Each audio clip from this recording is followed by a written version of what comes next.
Now that I have finished my hike, I want to cover gear that worked well, gear I didn't use or that did not perform exactly, and things that I would change. So, all of my main gear, my pack, my hiking poles, clothes, water filter, hammock, quilt, tarp, battery bank, all of this stuff worked perfectly without any issues whatsoever. My shoes, socks, clothes worked perfectly. I ended the trip with no blisters. I had one thing I'll address in a second. My food bag, bear hanging kit. Now, it had been a while since I had done a bear hang, which really is more of a rodent hang here in Alabama. But it took me a few minutes to figure that out. So if you haven't done that in a while, you may just want to freshen up on exactly how to do that. But all of this, all of my main gear, everything that was important worked perfectly. No issues, no complaints. Probably would not change anything here. So here are a few things that I took that I never used or I had very limited use. I took a long sleeve synthetic shirt. I wore that one morning, I think the first morning when I was a little bit cool, but I would have been fine without it. I never even put on my fleece thermal pants, used my buff, my gloves, or my fleece toboggan. A little bit paranoid about being cool at night. Never used them. I would leave those at home. After the first night, I quit putting my top quilt in this bag and just shoved both my top quilt and my under quilt into the bottom of my pack. I would probably leave this at home. I never used my hand warmers. I was too tired and didn't really care about a fire to use these fire starters. I never used this cork ball. I thought I may use it to help massage knots out of my feet. My feet were surprisingly great. I'll probably take that again just in case. That's a very small weight penalty. I took my sunglasses thinking I'd wear those on the road walk, but when I did the road walks, it was early morning and the trees shaded the road well enough, or the sun was at my back. I did not need those. And I accidentally took another pair of readers instead of my good glasses. I took two pairs, so I would not take those. So here are the items that if I had to do it over again, I would not take. So here are the items that I took on this trip that had no use or very limited use. And if I had to do it again, the only thing that I may consider taking would be the massage ball. The rest of it would stay home. Here are a few items that I found especially useful or something about them surprised me. I'll start off with my headlamp. This is the Nikkor NU25 Ultralight. And if you look at the elastic bands, it has this white weave in it, which I just thought was reflective, which may help me find it at night. What I did not realize is that is actually glow in the dark. So the first time I reached over my hammock to look for my headlamp, all of this was glowing. Made it very easy to find. And I like that. Did not plan on it. Helped me. Headlamp worked great. At the last minute, I took this cooling towel with me, and that really helped me stay cool. I would dip it in the water, drape it across my neck, and then flip it as it kind of warmed up and the water evaporated. I think it helped me stay cool. It also protected my neck from the sun to a degree, which helped with the sunburn I was potentially getting on my neck. Here I have some KT tape that I bought into a roll. These are actually little sections that I bought, I believe, at Walmart.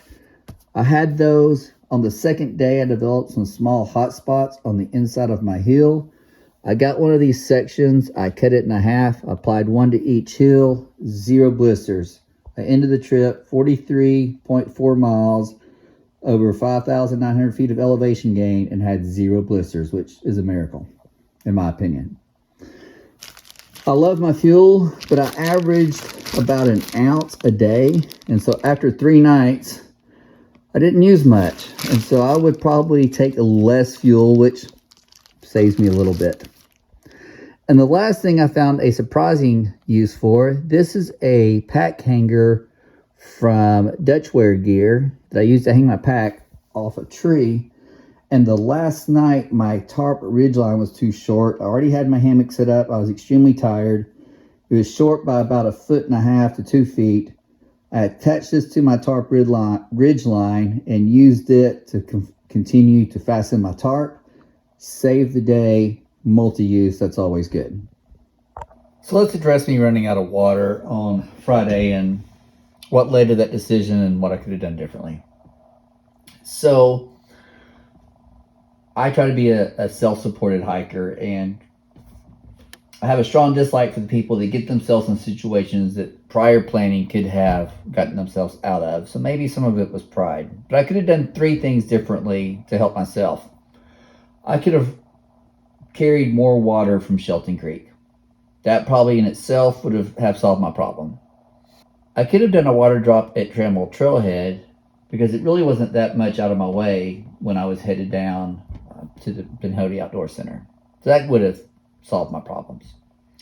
Or I could have asked for assistance when I was approaching Trammell Trailhead and knew that I was lower on water than I really desired.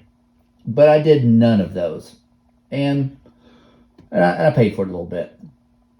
The other thing that affected my decision to stop was when I was at White Gap, because of, you can call it inexperience, I didn't know. I had never been in this situation before. I thought water caches were for people, like I had mentioned before, that didn't plan properly and needed it to bail them out in an emergency. So when I was at White Gap, I was very thankful for that water, but I didn't consume as much as I should have. I did drink quite a bit, and I used some, the next morning, but I could have consumed more, been more hydrated, and then refilled that on my way out of town because I have a 4-wheel drive truck. I could have driven up there and dropped off a couple of gallons. Didn't do that. So I got to Bulls Gap, and my shuttle there picked me up, and thank you for picking me up a day early out of schedule, and I'm sorry for messing up your plans a little bit. But we were talking about what happened, and I had mentioned that I had done a 22-mile day from Tim's camp to White Gap the day before. He said, yeah, that's not the way most people hike that section. They do it a little bit shorter. So that was a lesson learned. And then through conversation, he had mentioned he asked, why didn't I just take a gallon jug from the water supply and put it in my pack as an extra bladder? I mean, an empty plastic jug doesn't weigh that much, so it wouldn't have been much of a weight penalty. And honestly, I had never considered that. Because I had never used a water cache before and thinking they were just for emergencies, that thought never crossed my mind. But knowing that now, I would have done differently. Not only carried more water across Rebecca Mountain from Shelton Creek, I would have done that. So if I had found myself in that same situation at White Gap, I would have consumed more water. I would have made it to Bulls Gap the next morning. I would have carried part of a gallon jug as an extra bladder and just had to refill my water bottle more often, but that wasn't a big deal. Because it was 14 miles to water and I think 20 miles to the next trailhead, which I could have easily done Saturday and Sunday morning. But I didn't know what I didn't know, and so that was the choice I made. I don't regret it. It was a learning experience. I got out alive, everything performed correctly. But next time, if I come across a water cache, I will know its real purpose, and I won't feel bad for using or taking some of the water. So thanks for joining me. Hope you enjoyed my story. Hopefully you learned something that you now no longer have to experience because I did. And y'all have a great day.